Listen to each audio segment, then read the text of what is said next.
Film இண்டஸ்ட்ரியில ரொம்ப கொடிக்கட்டி பறந்துட்டு இருக்கிற ஹீரோஸ் நிறைய பேர் இருக்காங்க. அப்படி அவங்க உச்சத்துல இருக்கும்போது அவங்க கூட ஏகப்பட்ட ஹீரோயின்ஸ்லாம் வந்து நடிச்சிட்டு இருப்பாங்க.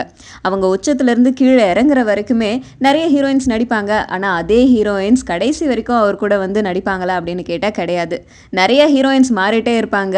ஒரு ஒரு ஜென்ரேஷனும் மாறிக்கிட்டே இருக்கும். ஆனா ஹீரோ மட்டும் அவராகவே தான் இருப்பாரு. அப்படி அவங்க கூட நடிச்ச ஹீரோயின்ஸ் எல்லாருமே மற்ற படங்கள்ல காலத்துக்கு ஏற்ற மாதிரி அக்கா, அண்ணி, அம்மா இந்த மாதிரியான ரோல்ஸ்லாம் பண்ணிட்டு இருப்பாங்க. நம்ம சூப்பர் ஸ்டார் ரஜினிகாந்த் ஆரம்பத்துல இருந்து இன்னைக்கு வரைக்குமே வந்து ஒரு பெரிய ஹீரோவா சூப்பர் ஸ்டாரா எல்லார்கிட்டயுமே வந்து வாழ்ந்துட்டு இருக்காரு. அவர் கூட நிறைய நடிகைகள் நடிச்சாங்க. அவர் கூட நடிச்ச நடிகைகள் எல்லாருமே இப்போ அம்மா, அண்ணி, அக்கா இந்த மாதிரி கேரக்டர்லாம் பண்ணிட்டு இருக்காங்க.